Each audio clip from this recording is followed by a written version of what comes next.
Sawadee Kap, hello and welcome to Daily Wisdom, Walking the Path with the Buddha.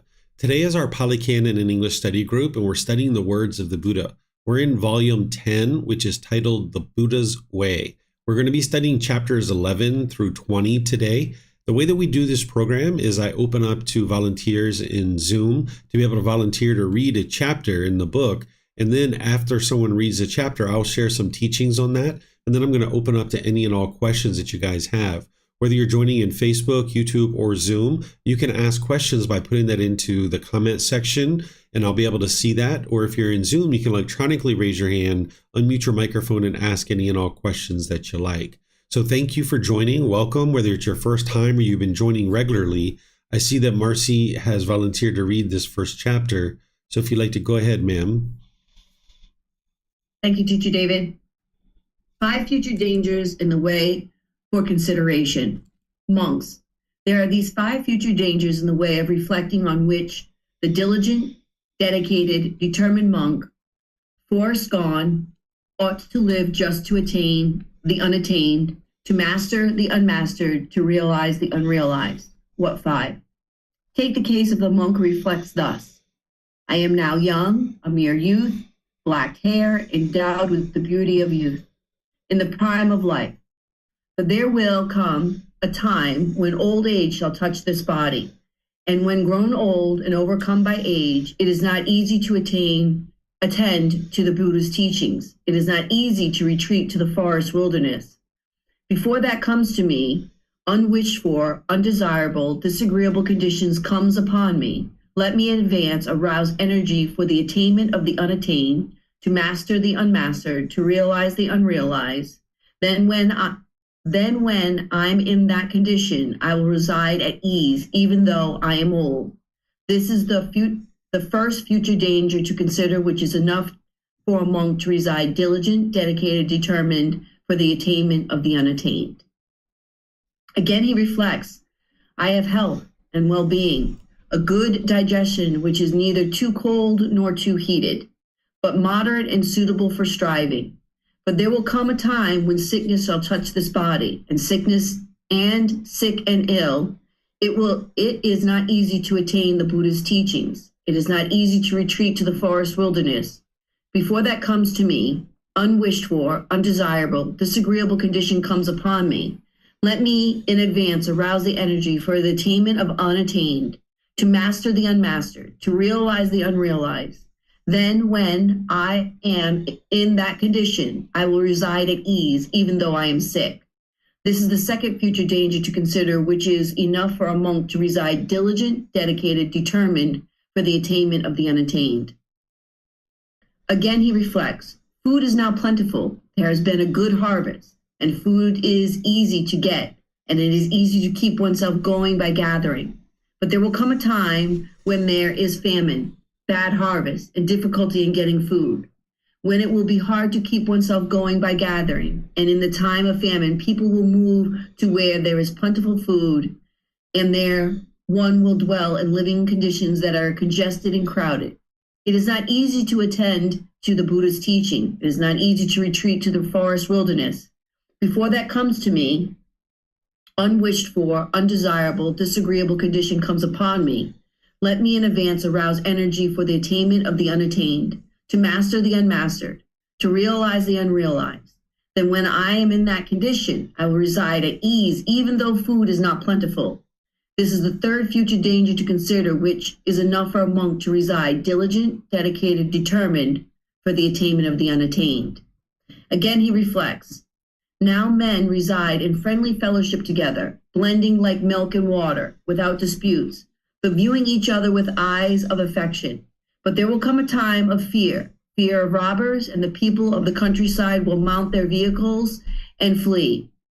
Fear-stricken men will move away to where there is safety, and there one will dwell in living conditions that are congested and crowded. It is not easy to attend to the Buddha's teachings. It is not easy to retreat to the forest wilderness. Before that comes to me, unwished for, undesirable, disagreeable conditions comes upon me. Let me in advance arouse energy for the attainment of the unattained, to master the unmastered, to realize the unrealized. Then when I am in that condition, I will reside at ease even in the time of fear. This is the fourth future danger to consider, which is enough for a monk to reside diligent, dedicated, determined for attainment of unattained. Moreover, monks, the monk reflects thus: now the community lives in a friendly fellowship together, finding comfort in one teaching. But the time will come when the community will be fractured. And when that happens, it is not easy to attend to the Buddha's teachings. It is not easy to retreat to the forest wilderness. Before that comes to me, unwished for, undesirable, disagreeable condition comes upon me, let me in advance arouse energy for the attainment of the unattained, to master the unmastered, to realize the unrealized. Then when I am that condition, I will reside at ease, even though the community is fractured. This is the fifth future danger to consider, which is enough for a monk to reside diligent, dedicated, determined for the unattainment of the unattained. Monks, there are these five future dangers in the way to consider, which diligent, dedicated, determined monk, gone, forest gone, ought to live just to attain the unattained, to master the unmastered, to realize the unrealized. Okay, thank you, Marcy. So here, one of the biggest challenges on the path, particularly early on, is complacency.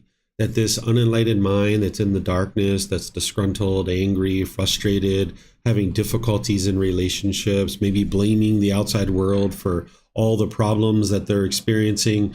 In that situation, the mind is oftentimes very complacent. That even when you get on the path to enlightenment, sometimes when people see how much work there is to do in order to really move the mind to enlightenment, the mind can easily become complacent. And what the Buddha is doing here is he's kind of giving a heads up. He's saying, hey, there's these 5 things that are going to happen in the future that will hinder you from being able to actually get to enlightenment and apply diligence and dedication to get to enlightenment. These aren't the 5 hindrances, which I'm going to be teaching tomorrow in the group learning program, but they're 5 situations where it makes it challenging for you to apply diligence, dedication, and determination to actually learn and practice. He's talking here about old age, that oftentimes when we're younger, our mind is a bit sharper, it's crisper, right? And then as we age, we tend to associate old age with a deterioration of the mind. And that is true for someone who hasn't trained their mind. But for someone who's trained their mind and uprooted the pollutions out of the mind, this isn't true. That you can actually age and have a very sharp and crisp mind. The Buddha did. He got to the age of 80 and his mind was just as crisp and just as sharp as it was in his younger years because he had trained his mind. So when we aren't training our mind, if we just kind of in our youthfulness, like, we'll get to those Buddhist teachings at some point. Yeah, whatever, we'll just kind of wait and towards the end of our life. Well, now when you get to the end of your life, you still haven't trained your mind. Maybe you're 60, 70, 80, who knows what age you might be. And now it's a lot more challenging because the mind isn't as crisp. Maybe the body is a bit decrepit. Maybe you're experiencing aches and pains in the body. As the Buddha is saying here, is that someone has been overcome by age, right? So this is one of the dangers, as he's describing, that if you delay your application of energy and effort towards practicing the teachings and training your mind, that there's this danger that could occur that you don't get to enlightenment, because now you're in the most ideal existence to be able to train your mind. And rather than be complacent and procrastinate and put it all off, it's better to be dedicated, determined, and diligent to learning and practicing now. And that way, as you age, you'll be at ease, right? That's what the Buddha says, that once you train your mind, that even though you're old, if you've already trained your mind, you'll be at ease because you'll be able to deal with this old age in a way that you wouldn't have been if you hadn't trained your mind. And then he talks about essentially health, right? The first one is about old age. The next one is about health in terms of health of the body, because when we experience sickness, it makes it more challenging to apply diligence, dedication, and determination to developing the mind. But if you've trained the mind, when you're sick, you can reside at ease because the mind understands impermanence and that this body can't be permanently healthy. It's just not possible. So rather than delay your development of the mind till later in life where you can potentially be experiencing sickness, it's better to attend to the teachings and learn them and grow and develop and train your mind while you have health. Then he talks about food, that during times of plentiful food, somebody might kind of delay practicing the teachings because they're living in this life of luxury and they have all this money or material possessions or food or all these things, and they think life is going so well for them, right? They might delay and be complacent. And the Buddha is saying this is a real danger because things are going to change. You're not always going to have that luxury, perhaps.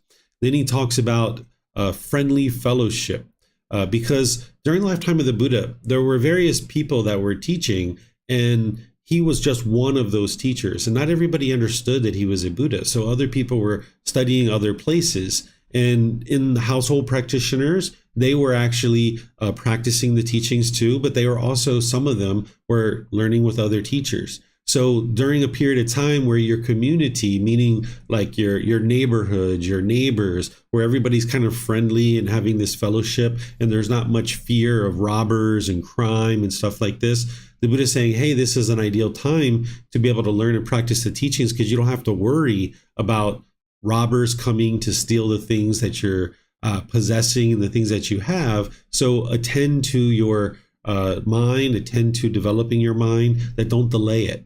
And then ultimately he talks about this time frame when his community was close, because during his lifetime, when he was teaching from the age of 35 to 80, the teachings were very bright and shining and vibrant in the world, and people could understand them because there was a Buddha that was in existence with deep wisdom about the path to enlightenment. And as I mentioned, there were other teachers who were teaching, and during his lifetime, his community of students, more and more people were getting to enlightenment all the time because the teachings were shining in the world and they were coming into the world so vibrantly. But what he was warning people of is that there's going to come a time when all this is going to break up and we're not going to have just one set or one collection of teachings. So it's better to learn and practice when the teachings are shining in the world rather than later when things break up. And that's actually what ultimately ended up happening. So he's giving these 5 dangers that if you complacent and you don't apply effort and energy towards learning and growing with the teachings, that as impermanence is happening in your life, you might find yourself in a situation where it's difficult to actually learn and practice. Because getting to enlightenment is not easy, but it's also not difficult either. But we don't need to make it more difficult and delaying it and waiting for all these things to occur. So the Buddha is giving this heads up and saying, hey, apply this dedication and diligence so that you can make your way to enlightenment. And you can see in other teachings that he talks about how this existence in the human realm is extremely rare. And because it is so rare, not allowing it to go to waste, that apply effort and energy towards developing your mind. And now we're getting these 5 dangers of things that could potentially happen that would make it more challenging for you to learn and practice the teachings. So let me know if you guys have questions here. Remember, you can put that into Facebook, YouTube, or Zoom, or you can raise your hand in Zoom and ask any questions that you like.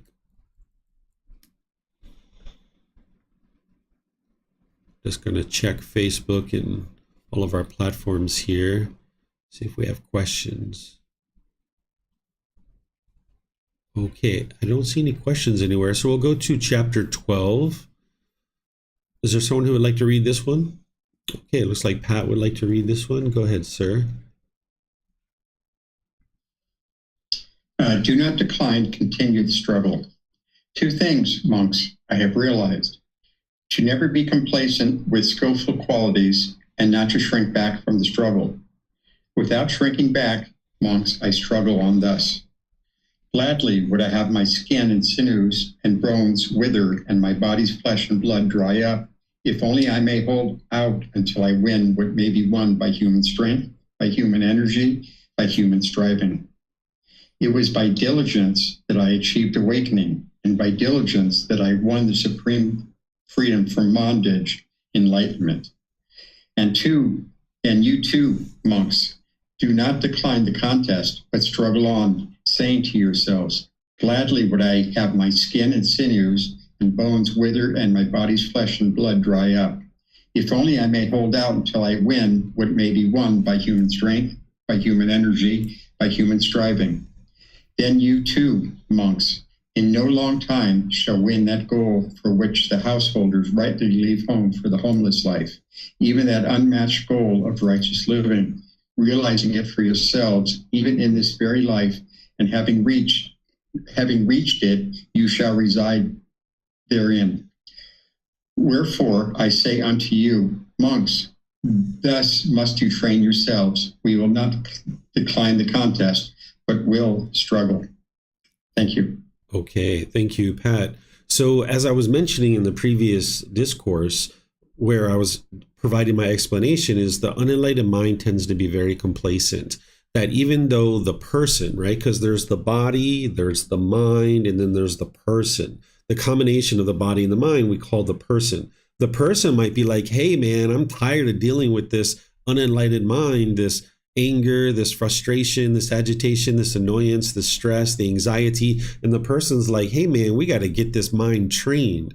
But the mind's like, nah, we're not doing that. We're just going to hang out and chill out. We're not gonna apply any work here. We're gonna be complacent, right? And the person's like, nah, man, you got to get some training. Like, come on, let's do this thing, right? So the mind tends to be very complacent, especially early on before it's seen a whole lot of progress. It tends to not be motivated to actually do the work that needs to happen in order to build up your practice and make your way towards enlightenment. As you're training your mind and you're seeing more and more progress, you're seeing the benefit and the improvement to your mind and your life, it's kind of like, self-motivating that you are like, whoa, like I didn't realize there was all these benefits. So now, that complacency gradually wears away. But initially, can be some complacency that the mind isn't really willing to do that work that it needs to do.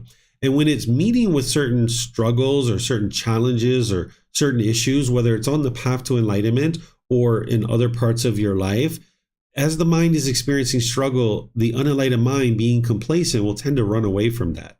It will tend to turn around and run because it doesn't want to deal with that particular challenge because it's challenging. It's a struggle for the mind to deal with it. And the mind's craving permanent comfort.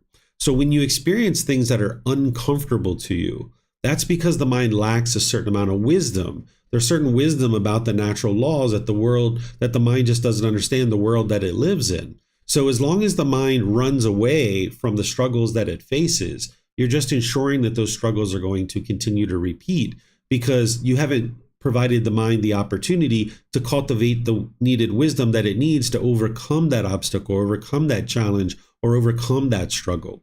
So what the Buddha is teaching you here is don't be complacent. Don't allow the mind to be complacent, and don't shrink back from the struggle.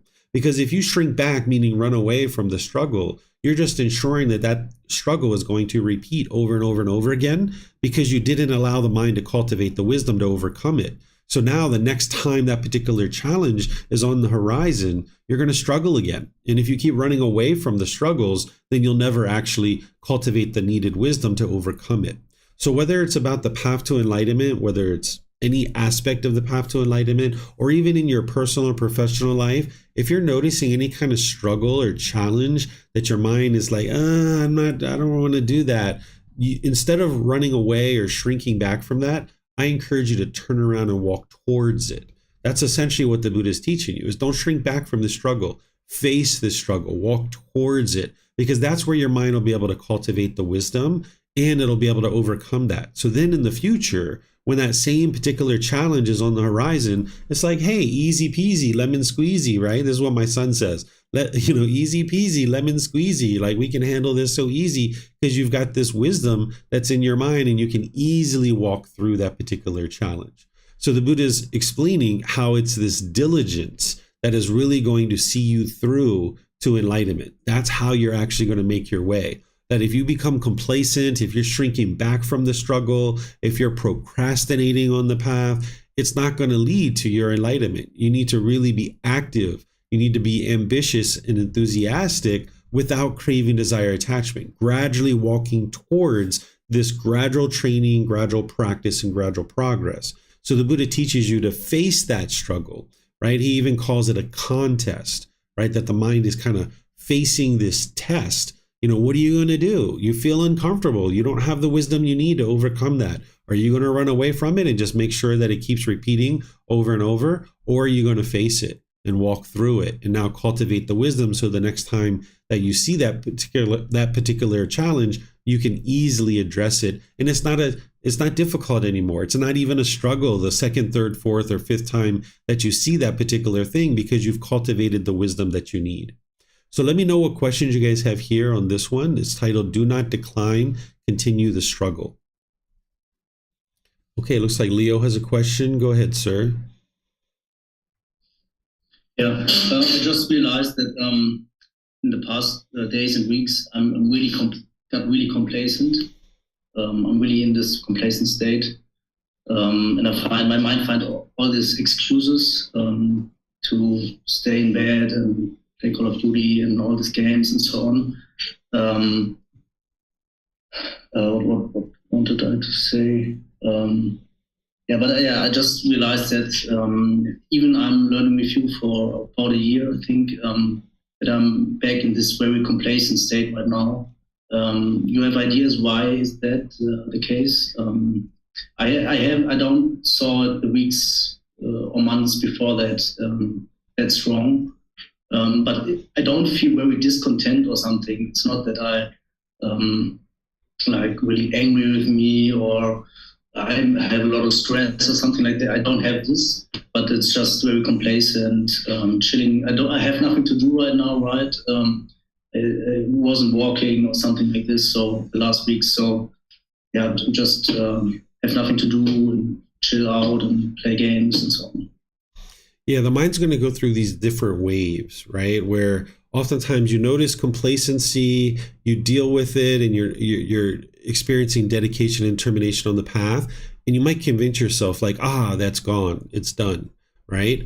But later on, you experience another wave of complacency. This is how the mind functions. It comes from craving, desire, attachment. That your mind is craving that Call of Duty video game, craving that time in your bed and so forth. And now it doesn't want to let that go in order to apply effort to investigate the teachings, for example, right? Or do your meditations or whatever it is that you need to apply energy and effort to do. So it's craving, desire, attachment that the mind's holding on. It's clinging to these particular things. And that's why it's complacent, not willing to do these other things over here. And you're going to experience these different waves like this. And you can have elongated periods of time, even 6 months or so between them as they're occurring. The trick with complacency is to notice it as soon as possible.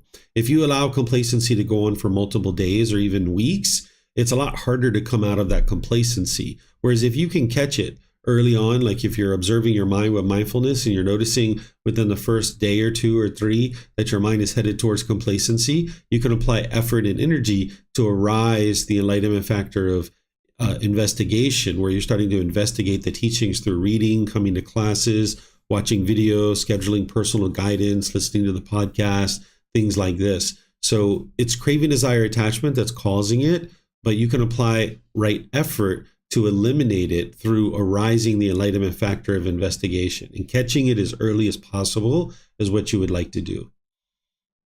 Right. I'm going to work on this.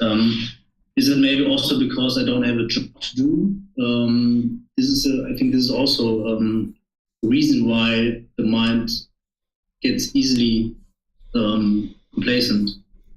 Anything that at the end, anything that you're encountering, it's never external. Whenever you're having any issues in your life, it's always internal within your mind. The mind's going to perceive it as something external, like, it's because I don't have a job, that's why I'm complacent. Well, there's people who are retired that they're not going to work for the rest of their life, but they're not complacent. It has nothing to do with not having a job. It has everything to do with what's going on in your mind, the craving and the clinging. That's the pollution that's holding the mind onto the Call of Duty or the sleeping in the bed or laying in the bed. It's always internal to the mind. It's nothing external.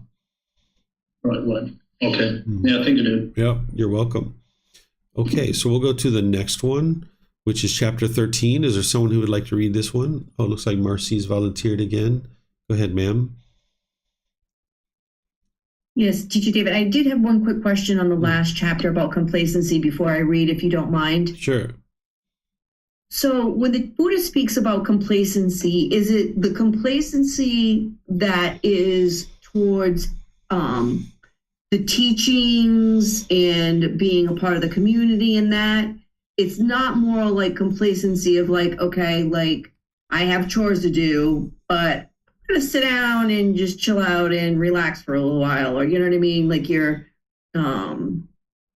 Am I making a sense here? Like the complacency, like the way he's applying it, it's more towards like the teachings and being complacent about following and practicing the path versus just being complacent in your day-to-day life, chores, errands, things like of that nature.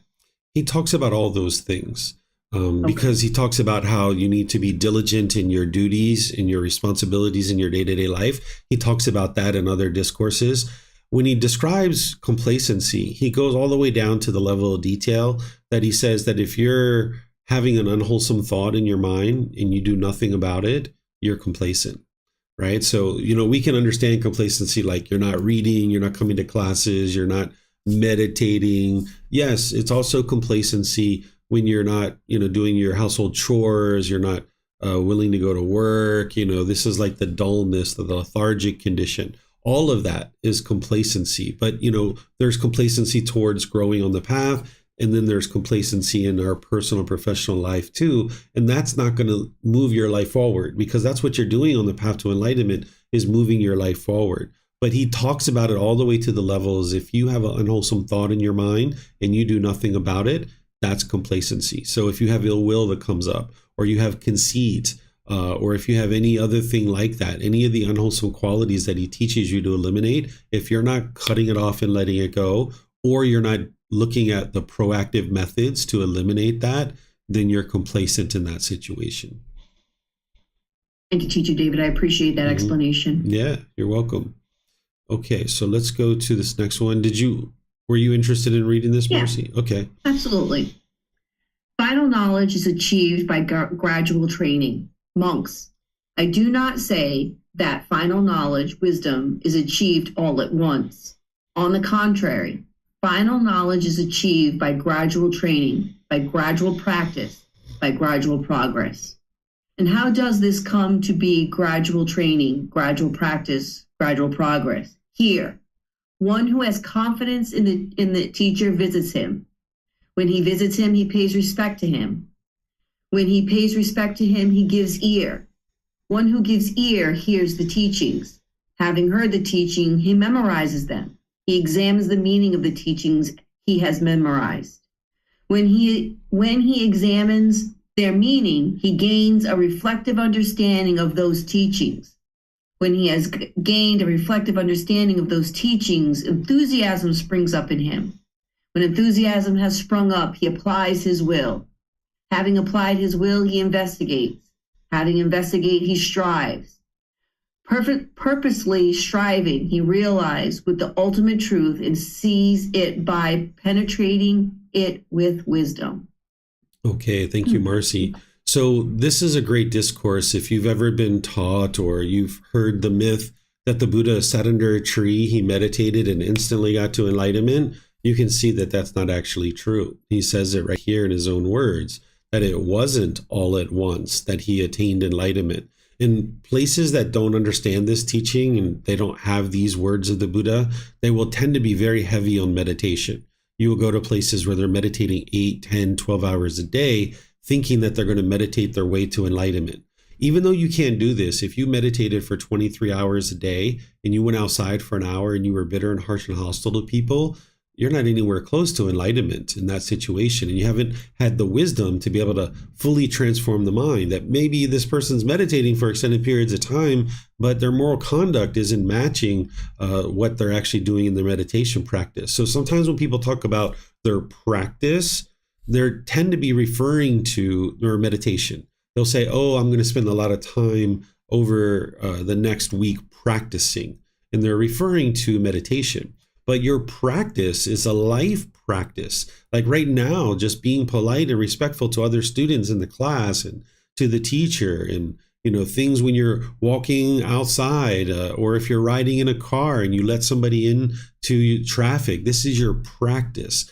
Every moment, every breath, you're actually practicing the teachings. By the time you get to enlightenment, you're doing that effortlessly. So this final knowledge, or getting to enlightenment, what final knowledge is where you fully understand the path to enlightenment. It's achieved through gradual training, gradual practice, and gradual progress. So while this helps you to understand you can't meditate your way to enlightenment, it also helps you to understand you're going to have missteps along the way. You can't learn something in the teachings of the Buddha, snap your fingers and instantly implement that and do it perfectly. It took the Buddha 6 years to get to enlightenment, so it's going to take you some time to get to enlightenment, and it's gradual training, gradual practice, and gradual progress that's going to lead to that. So you can take the pressure off yourself that it's not a race, you're not in competition with anybody, you're in your own journey with a teacher essentially serving like a tour guide, right? Because the Buddha here says that this final knowledge is through gradual training, gradual practice, and gradual progress. But how do you get to that final knowledge? How do you accomplish this? So he goes on to explain how to get to the point where you're experiencing this final knowledge through gradual training, gradual practice, and gradual progress. And the first thing he talks about is having confidence in a teacher. So everybody that is not a Buddha is going to need a teacher. And a Buddha is extremely rare in the world. A Buddha gets to enlightenment by themselves without the help of any teachers or any guides. They dedicate the rest of their life to sharing their independently discovered teachings with countless people, and countless people get to enlightenment during that person's lifetime. And then they preserve their teachings in such a way that countless more people get to enlightenment after their death. So you're going to need a teacher. You're not a Buddha. You're not this rare individual that the last one that the world currently is aware of existed over 2,500 years ago. So you're going to need to find somebody that you can have confidence in order to be able to visit that person and gain wisdom and understanding from that person. Here, the Buddha is referring to this individual as a he, but there could be a female teacher as well. There's no reason why that couldn't be. But the Buddha here was, talking to a group of males, so he was probably just using the pronoun he or him. The way that you gain confidence in a teacher is you observe the quality of their mind. The Buddha teaches this as part of his teachings, because if you're going to invest time, effort, and energy into learning and growing with a teacher, you would like to know that they're either enlightened or very close to it, because this is going to give you the confidence that you need in order to be able to learn and practice their teachings.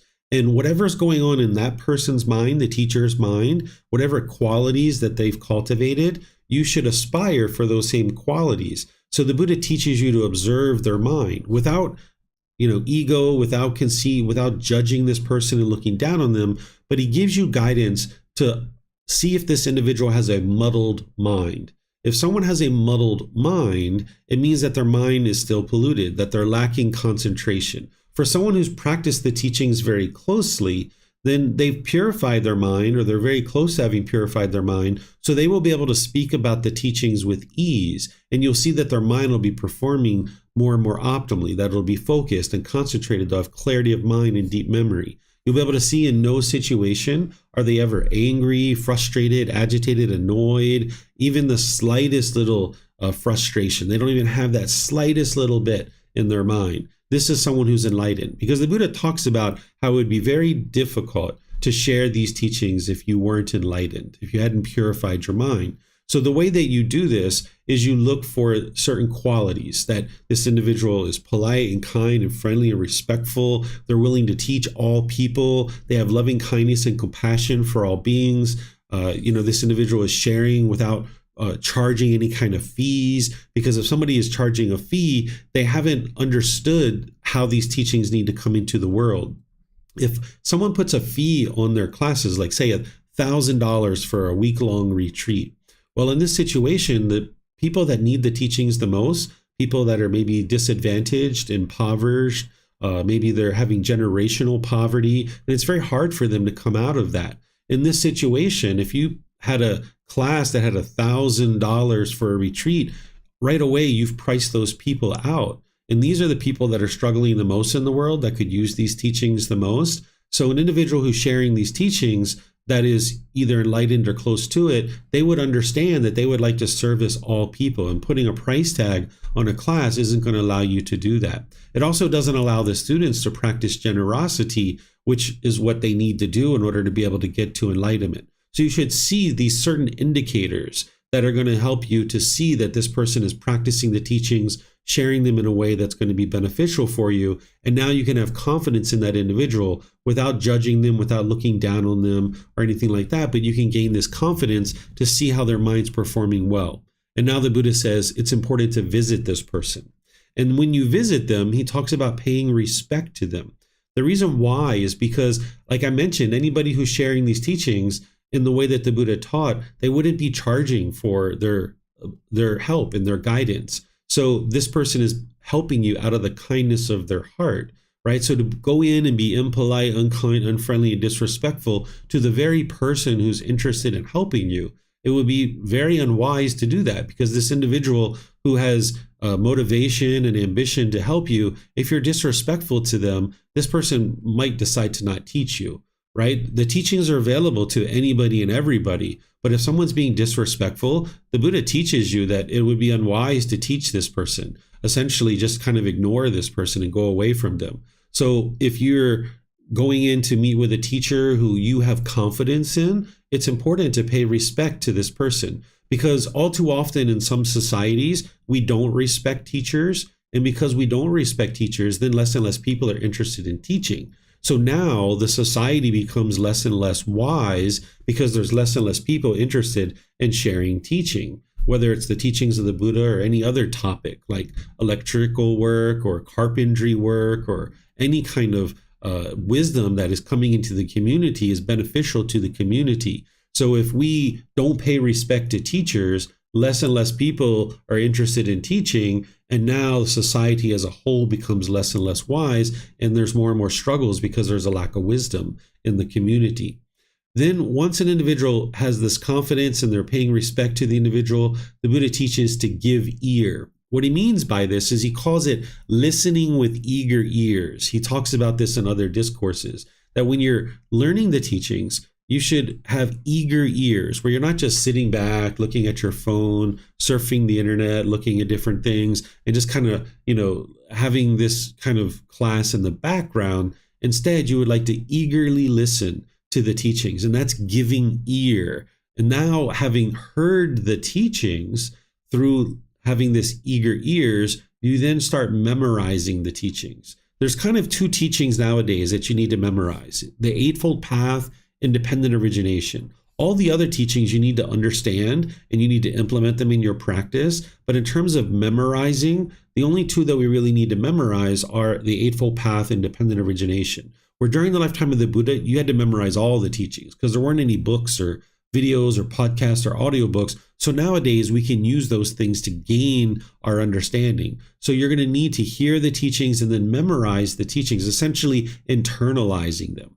When you internalize those teachings, then you would like to examine them, examine the meaning of them. This is where you're first learning intellectually, right? And now you're starting to examine them and investigate them, right? So this is what the Buddha is teaching you. As you've investigated and examined the teachings, then you start reflecting on those teachings to independently verify, are they true or false? And the way you do that is you look at your own direct experience in life and what you've experienced and other people around you. And then you can determine through just reflection and your own direct experience whether or not these teachings are true or false. But you haven't come to full, complete wisdom yet. But as you're first intellectually learning and examining, and then you're reflecting, there's this period of time where enthusiasm kind of springs up in your mind. It's like, whoa, I've been interested in these kinds of teachings my whole life. I've been wondering how to get to peacefulness. I've been wondering how to be a better and better human being. I've been wondering how to have more harmonious relationships. And here it is, right in the teachings of the Buddha. So there's this enthusiasm that springs up in the mind as you've learned intellectually and as you start reflecting to independently verify them. And now with that enthusiasm, then you start applying your will to be able to implement those teachings in your day-to-day life. This is the practice, that you're practicing the teachings on a day-to-day life, in your day-to-day life. And then as you're practicing, there's kind of like an iterative process because you're not going to practice them perfectly at the beginning. So having applied your will to practice, you're going to need to do some more investigation of the teachings because now you might have kind of stumbled over your feet a bit. And now as you're investigating the teachings further, you strive further to implement those teachings on a day-to-day basis. And then that's where you then gain this understanding of the ultimate truth. What he's talking about here is that you gain wisdom of these natural laws, that you can see these natural laws very clearly in day-to-day life because you've learned them, examined and investigated them, you've reflected on them to independently verify them, and you've practiced them, integrating them into your day-to-day life. And you're doing this through gradual training, gradual practice, and gradual progress. never believing any of the teachings. So that's what the Buddha is saying here, is this is the way to get to enlightenment, is gradually moving your mind towards enlightenment and making sure that you have a teacher in order to be able to guide you. With your being the one who's doing the work, but you're going to need somebody to guide you because you're not an actual Buddha. So let me know what questions you guys have here. You can put that into Facebook, YouTube, or Zoom, or you can raise your hand in Zoom and ask any questions that you like. Okay, I'm not seeing any questions, so we'll move down to this next one. This is chapter 14, to select a place to live. Here you're going to get some guidance from the Buddha on how to select a place to actually live. And Samantha, if you'd like this one, go ahead, ma'am. Thank you.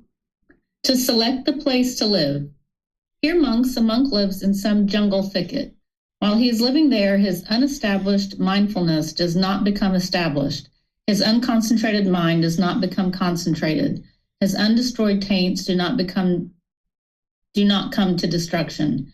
He does not attain the unattained supreme security from bondage or enlightenment. And also, the necessities to sustain life that should be obtained by one gone forth, robes, alms food, resting place, and medical care, are hard to come by. The monk should depart from that jungle thicket that very night or that very day. He should not continue living there. Here monks, a monk lives in some jungle thicket. While he is living there, his unestablished mindfulness does not become established. His unconcentrated mind does not become concentrated. His undestroyed taints do not come to destruction. He does not attain the unattained supreme security from bondage.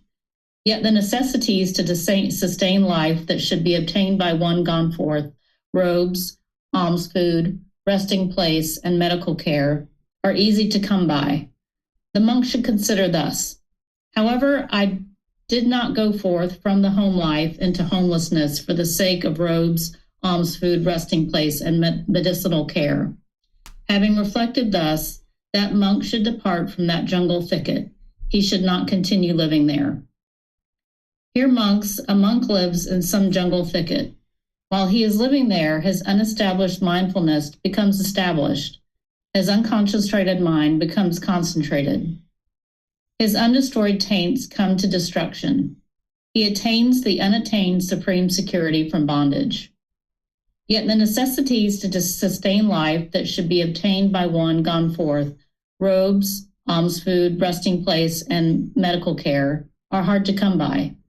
The monk should consider thus: however, I did not go forth from the home life into homelessness for the sake of robes, alms food, resting place, and medicinal care. Having reflected thus, that monk should continue living in that jungle thicket. He should not depart. Here monks, a monk lives in some jungle thicket. While he is living there, his unestablished mindfulness becomes established. His unconcentrated mind becomes concentrated.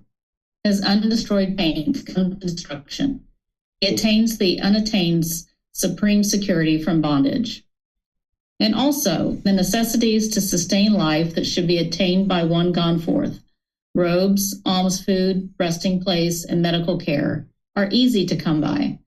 That monk should continue living in that jungle as long as life lasts. He should not depart. In the case of selecting a certain village, town, city, country, person, similar discourses were spoken. Okay, thank you, Samantha. So while the Buddha here is teaching ordained practitioners how to select a place to live, you can actually use this exact discourse to be able to help you as well. The Buddha is giving 4 different scenarios. On one side, he's talking about the development of the mind or lack thereof. And on the other side, he's talking about obtaining the basic necessities to sustain life or the lack thereof. In this first paragraph, he's saying this individual is not able to develop their mind and they're not able to get the basic necessities to sustain life. And he's saying you should not continue to leave there. And essentially, you should leave and right away, immediately, that very night, that very day. Leave that place, right? Because there's no benefit for you living there. You're not developing your mind, and it's very hard to get the necessities to sustain your life. Then the second scenario, he says this person is not able to improve the condition of their mind, but they are able to provide for their basic necessities to sustain life. And he's saying you shouldn't live there. Essentially, you leave at your next earliest convenience because you're not in this world to just sustain this life, right? If you're in a place where you're just sustaining your life and you're not doing any growth and development on the mind, then it doesn't make sense to continue to stay in this situation because you're just going to potentially meet one of those 5 dangers that he talked about, right? That you're just going to delay the growth and development of your mind just because you're able to sustain your life. But that's not why you're here, is just to sustain this life. You're looking to move your life forward and progress in life. So in this situation where you can't develop your mind, but you can get the basic necessities, he's saying, leave that place, right? You shouldn't live there. In the third scenario, this person can develop their mind, but they aren't, or they can develop their mind, but the things that they need in order to sustain their life are challenging to come by.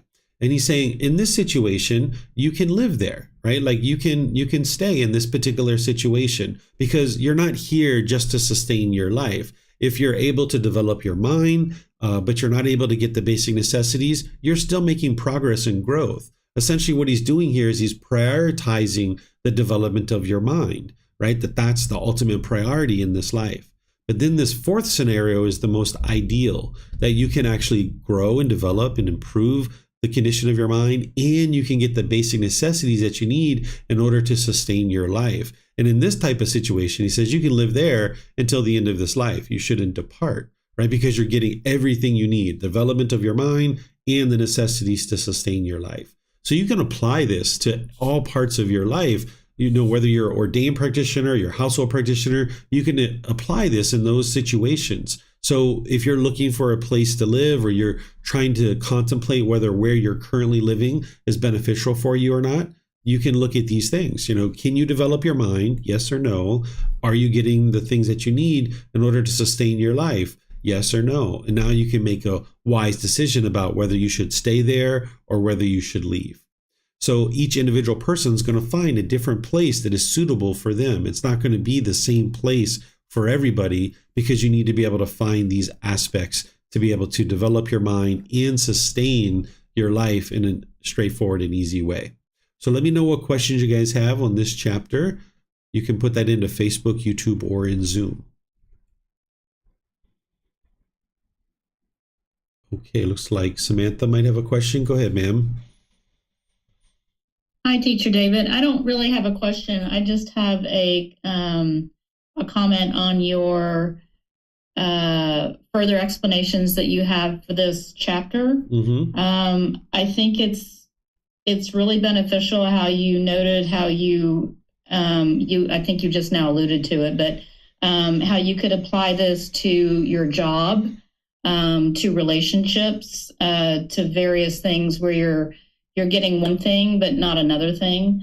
I don't know if everyone reads your explanations, but I found that to be very helpful, and that it's not always just about the teachings, but also about life lessons. Yeah, definitely.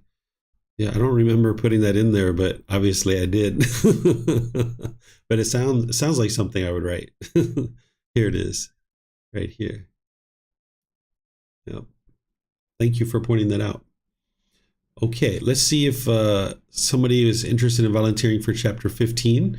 Would somebody like to read this? Okay, Pat. With the elimination of excitement comes the complete destruction of discontentedness. Puna, there are forms recognizable by the eye that are desirable, lovely, agreeable, pleasing, sensually enticing, tempting. If a monk does not seek excitement in them, does not welcome them, and does not remain holding to them, excitement is eliminated in him. With the elimination of excitement, Puna, there is the elimination of discontentedness, I said. There are, Puna, sounds recognizable by the ear, odors recognizable by the nose, flavors recognizable by the tongue, physical objects recognizable by the body, mental objects recognizable by the mind that are desirable, lovely, agreeable, pleasing, sensually enticing, tempting. If a monk does not seek excitement in them, does not welcome them, and does not remain holding to them, excitement is eliminated in him. With the elimination of excitement, Puna, there is the elimination of discontentedness, I say. Thank you. All right. Thank you, Pat.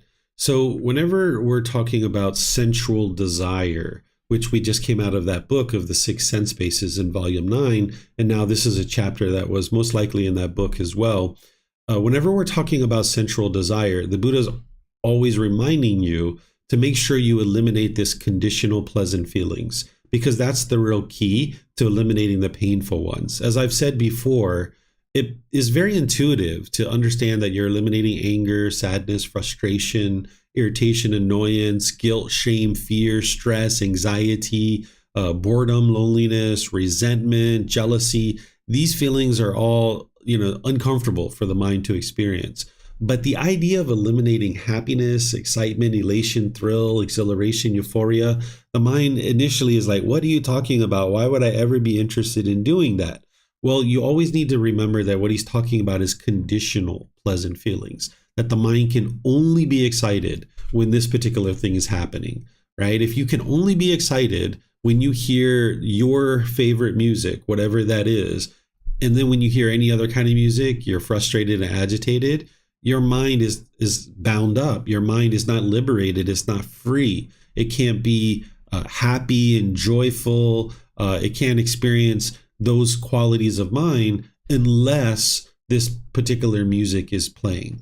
So what you're looking to get rid of is the conditional happiness, the conditional excitement, that this condition has to be met, and this condition has to be met, and this condition has to be met, and this condition has to be met. Because when you allow your mind to have that conditional excitement, that conditional happiness, when those conditions aren't met, your mind's going to be in the painful feelings. So what you're doing here is you're kind of transforming the mind. You are transforming the mind. You're training it so that it's no longer forming its inner feelings based on external circumstances. That, hey, if I get a raise at work and if I get a certain amount of money, then I'll be happy. If my boss or my mom or dad does this, then I'll be happy. If the weather is this, then I will be happy. If I get a new car this year, then I will be happy, right? All this conditionality to your happiness. By you getting rid of that, then your mind can actually be peaceful and joyful all the time. You can experience unconditioned happiness and unconditioned joy.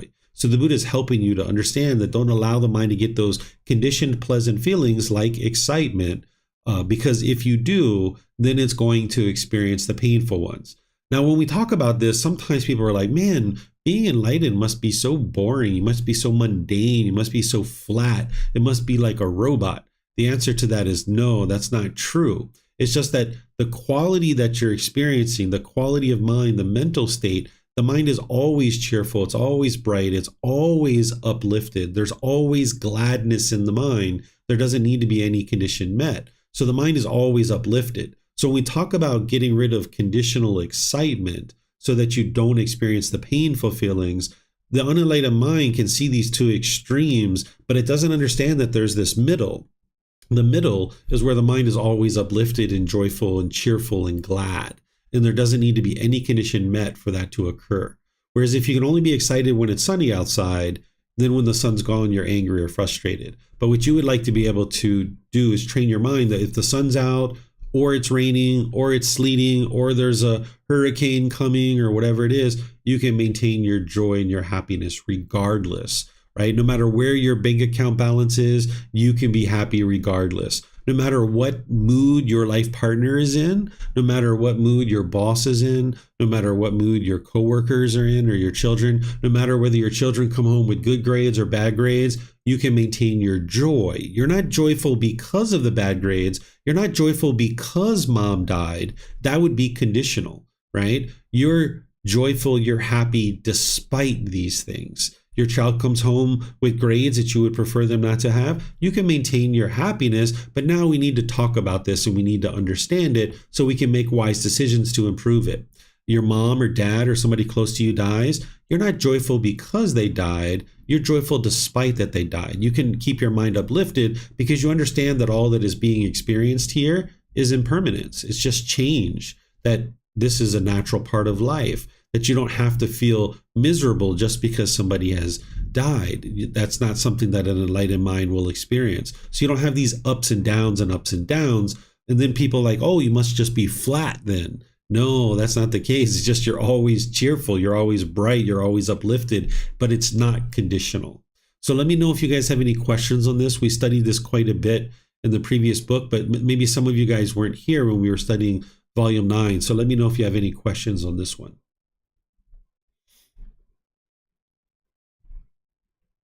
Okay, I'm not seeing any questions, so we'll go to the next one. There's a series here along these lines of the 6 sense bases. So this will be a refresher for some of you guys, and maybe the first time some of you guys have seen this. So it looks like Keely would like to volunteer. Go ahead, ma'am. Thank you.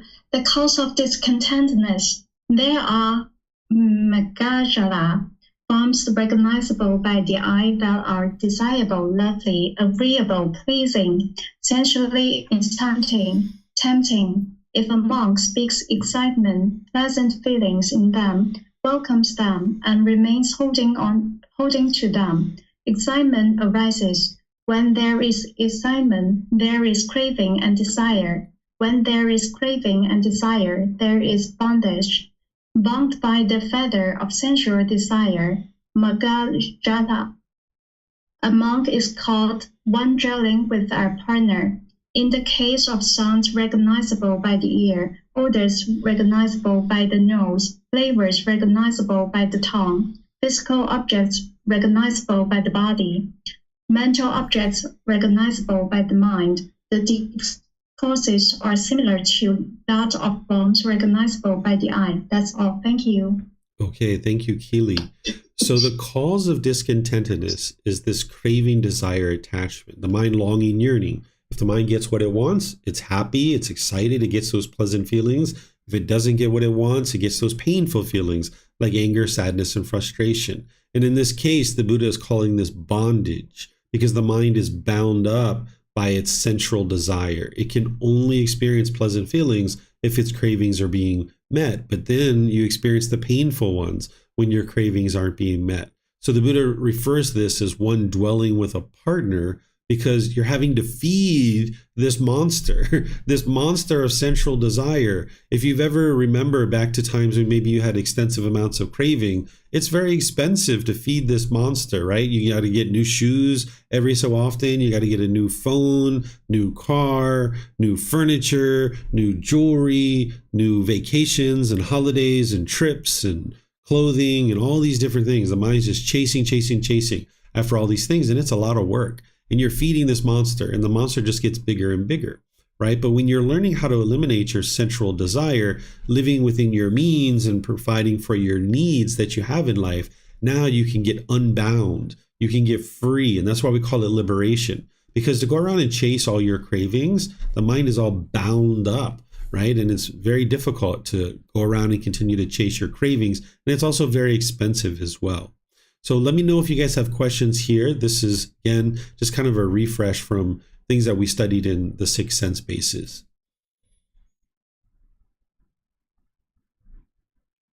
Okay, I'm not seeing any questions. So now we'll go to this next one. This is chapter 17.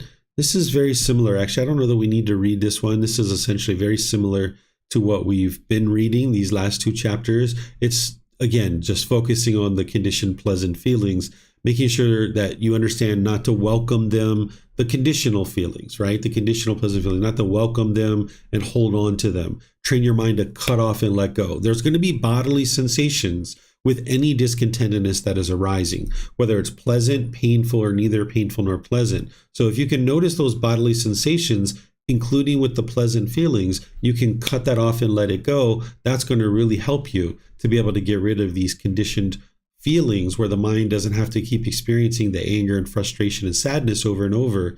Because if you allow that conditional pleasant feeling to be formed, well, when that condition changes, it's only a matter of time before the painful one comes, because the painful one's waiting right around the corner.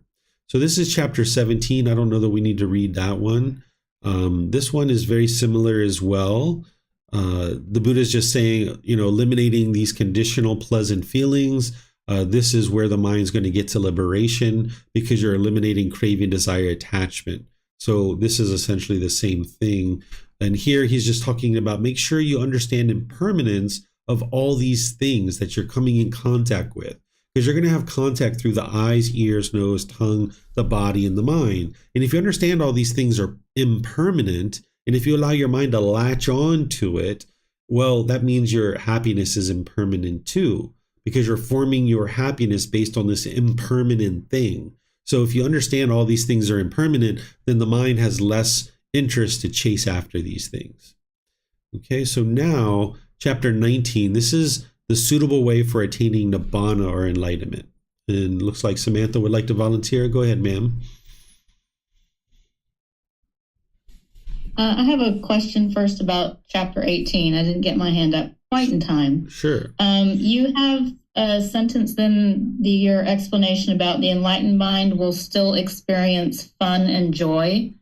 Mm-hmm. I've not heard you say fun before. You tend to use the word joy. Mm-hmm. And so I just, what is the difference between those for you, and what do you consider fun?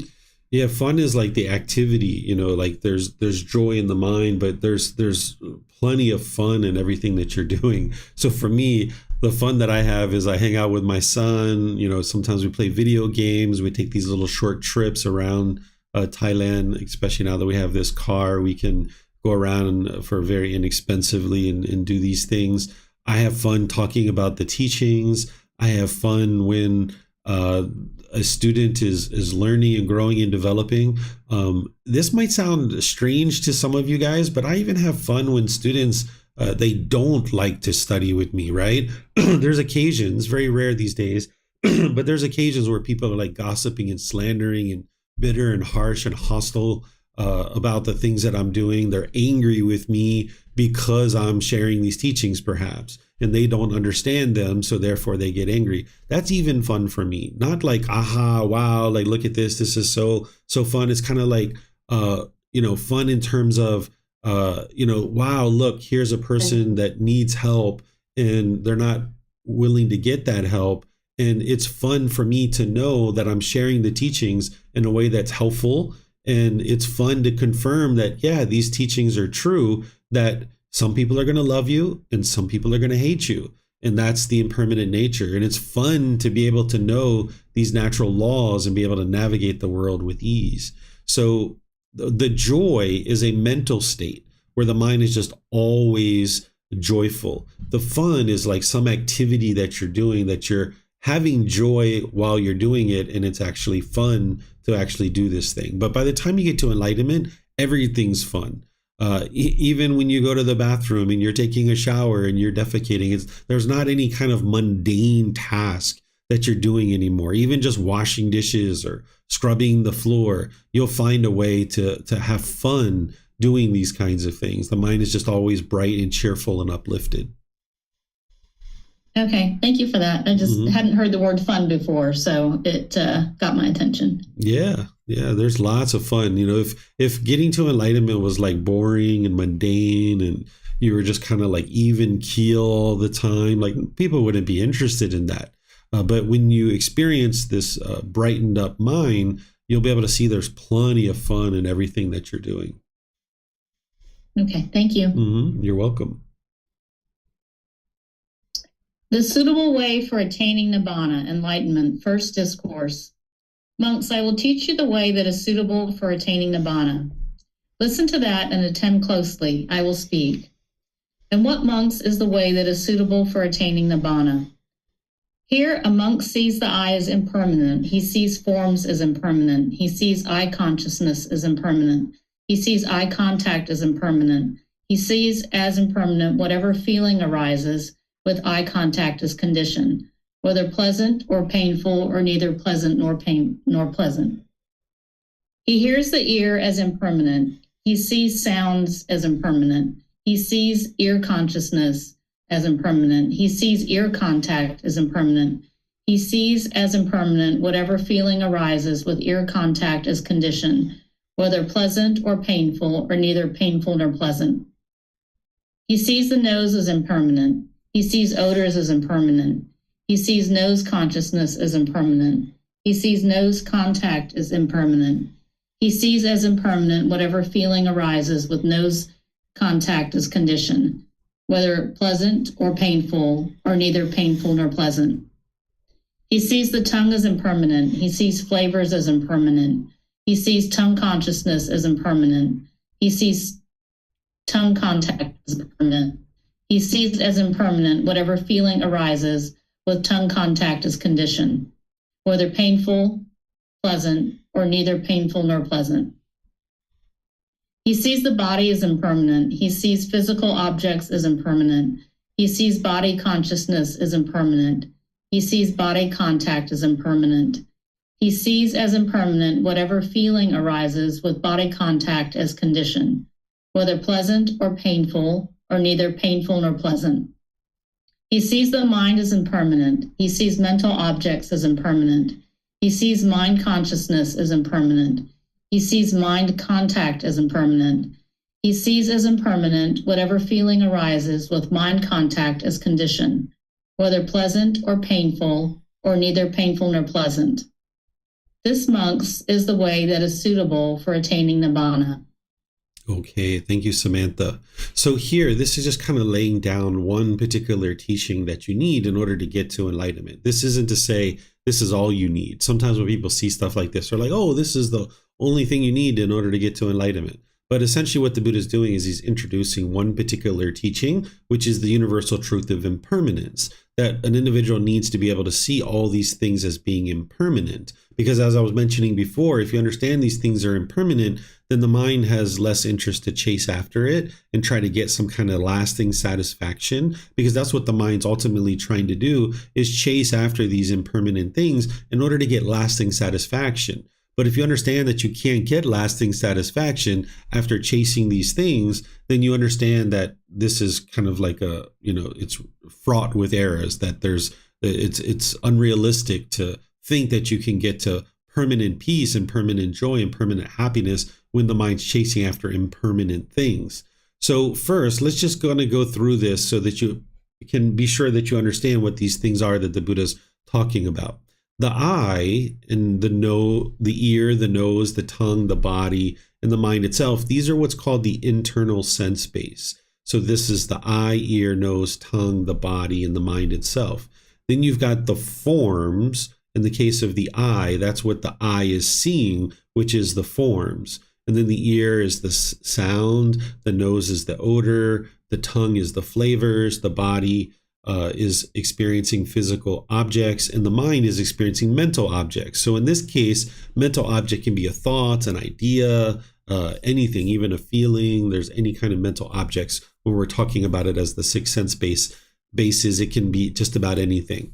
Then what eye consciousness or nose consciousness or all these other consciousness things are, is when the internal sense base and the external sense base have now met. Now, when the mind becomes aware of it, that's called eye consciousness. And the Buddha refers to all three of these things, the internal sense base, the external sense base, and the mind being aware of that.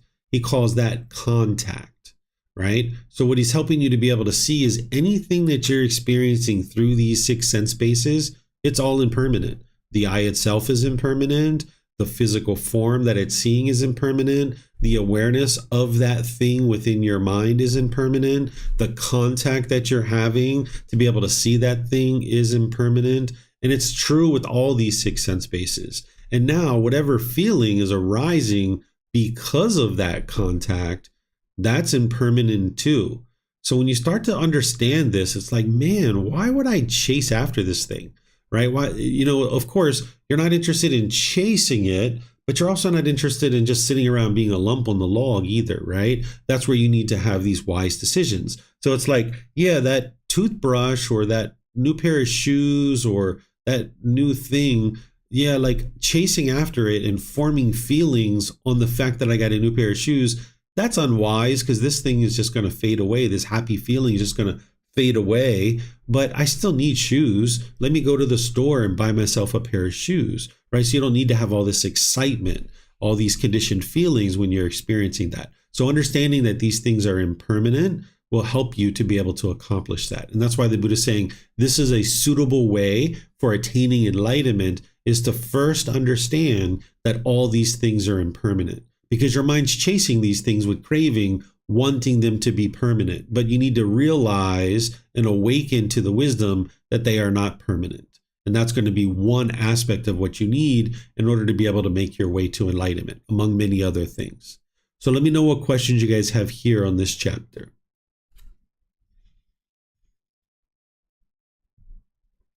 Okay, I'm not seeing any questions there. I have this next chapter, which this is the same thing, but it's just the second discourse. And the only difference here, we don't have to read this one. The only difference is that Buddha is talking about discontentedness now, which is the second universal truth, right? So now he's basically taking those same things, the internal sense space, which is the I. He's taking the external sense space, which in the case of the I is the form. And then the consciousness, meaning the mind becomes aware of that. And then those three things, the internal sense space, external sense space, and the mind being aware of it, he's referring to that as contact. And now he's saying all of this is essentially leading to discontentedness, right? So you need to be able to see as discontentedness whatever feeling arises as a result of having contact through these sense spaces with the mind's craving, longing, and yearning. If there's a feeling that arises, either pleasant, painful, or neither painful nor pleasant, it's because the mind has craving, and you need to be able to see that as being uninterested in that. The mind is disinterested and keep experiencing this up and down and up and down. You need to get to the point where you despise discontentedness. It's like, ugh, I'm not interested in that whatsoever, right? That's what you need to be able to get to. And now you can gradually make your way towards enlightenment, because now, as part of the suitable way of attaining enlightenment, you understand that this discontentedness is undesirable. You're disinterested in continuing to experience these conditional feelings of up and down and up and down and up and down. Okay, so let me know if you guys have questions on this one. This is just kind of another way of teaching the second universal truth, is helping to relate it through the six sense bases.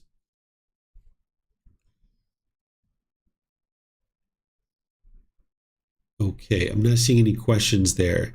So you guys probably know what's next. For those of you guys that know the teachings, when we go to next week in chapter 21, what's next is the third discourse where he's talking about non-self, right? That's what he's talking about there. So we're going to study that one next week.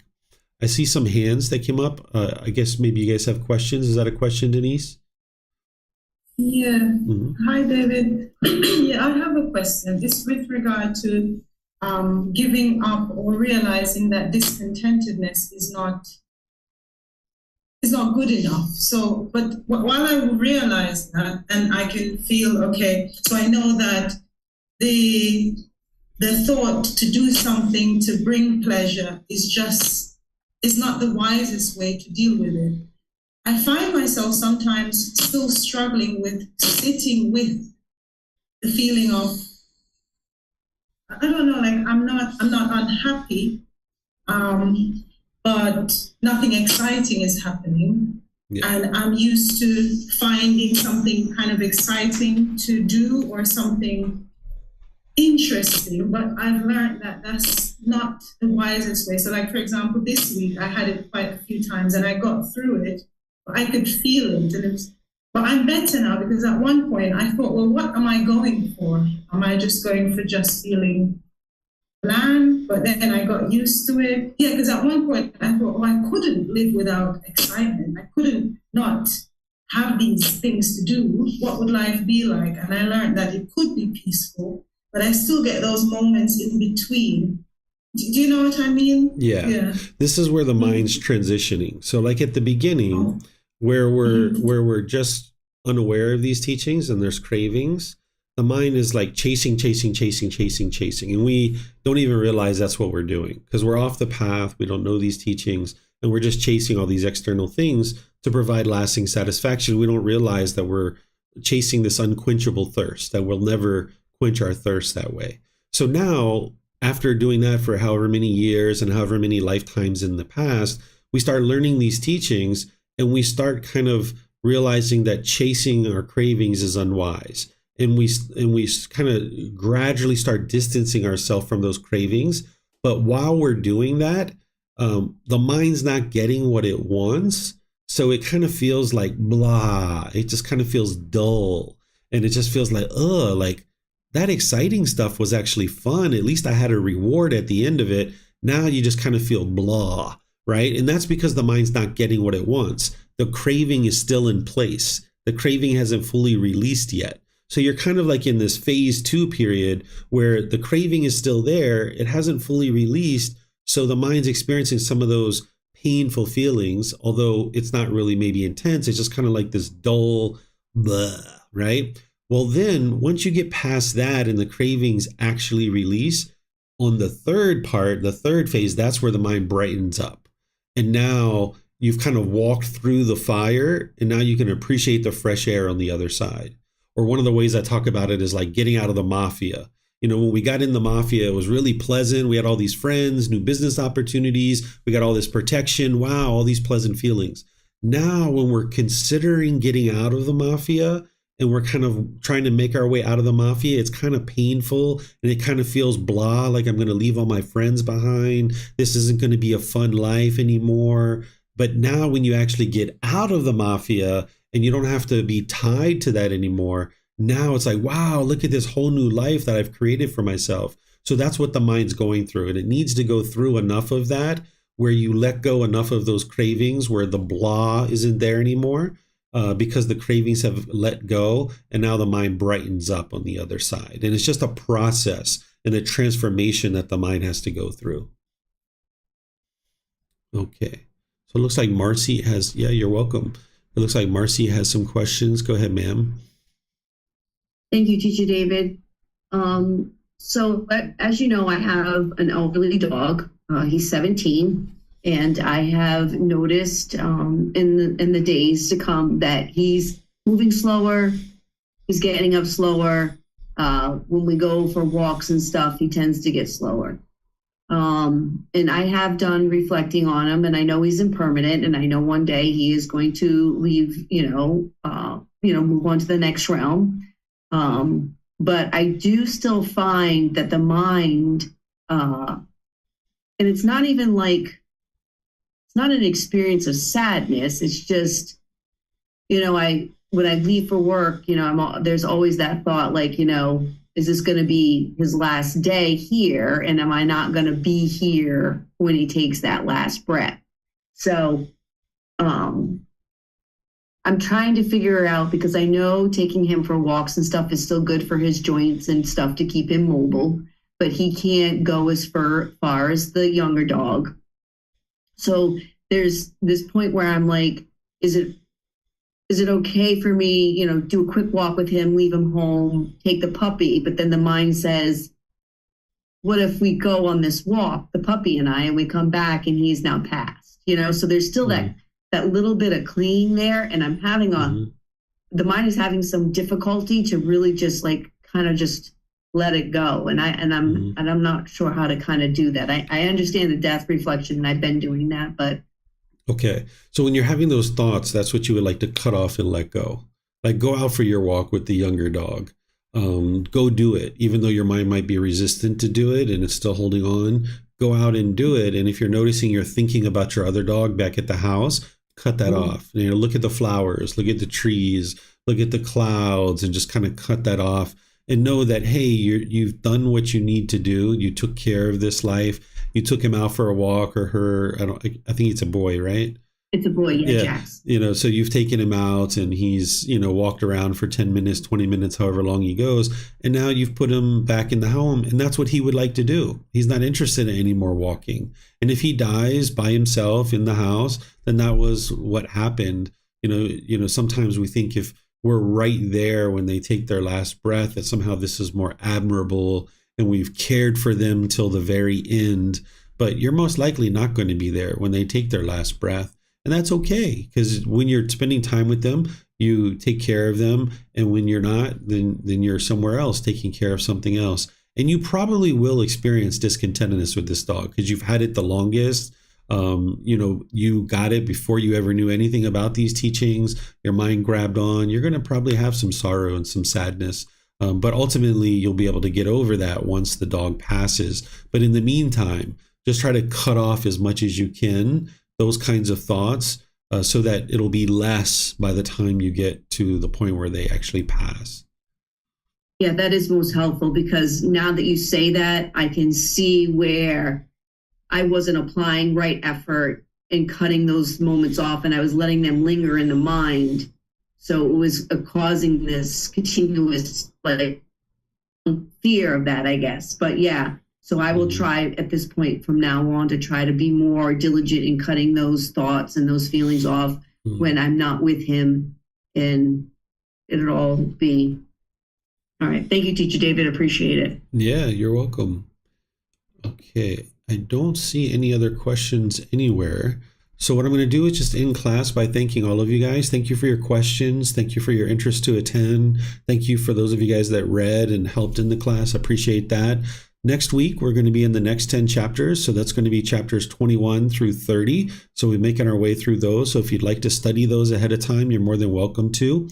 Tomorrow in our group learning program, we're going to be studying the 5 hindrances. We're coming to the close of that group learning program.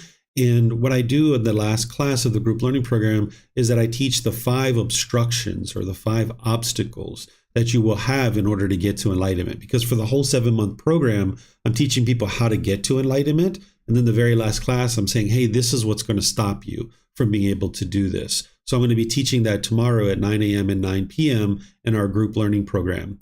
And then the following Sunday is kind of the unofficial restart of the group learning program, where I'm going to have a getting to know the teacher session. I used to do these a while back, where students request to just ask me questions about my own life and, what were some of my challenges on the path. Sometimes people like to talk about my early life, my teenage or early adulthood, and now moving to Thailand. What motivated you to come to Thailand? Why have you decided to study these teachings? What were the most challenging things for you on this path? All different kinds of things like this. So if you'd like to attend that, you can ask any and all questions that you like. It's a completely open book where you guys can ask anything and everything you like, and I'll answer all your questions. That's going to be on May 25th. So to give you a chance to ask any personal questions that you'd like to ask for yourself or about me, you're welcome to do that. So that's the unofficial restart of our group learning program, because the official restart is going to be on June 1st. That's where we're going to actually start the very first class of the group learning program. And over the 7-month period, I'm going to walk students through the entire volume 1, gradually helping them to understand the foundation and building a real framework for the path to enlightenment. So some of you guys might decide to retake that or sit in on some of those classes. You're more than welcome to do that. So again, thank you so much for joining, and perhaps we'll see you guys in one of these future classes. Be well and take care. Sawadee Kap.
Thank you again for watching. Enjoy your meditation. Look forward to seeing you online and answering any questions that you might have. Thank you so much.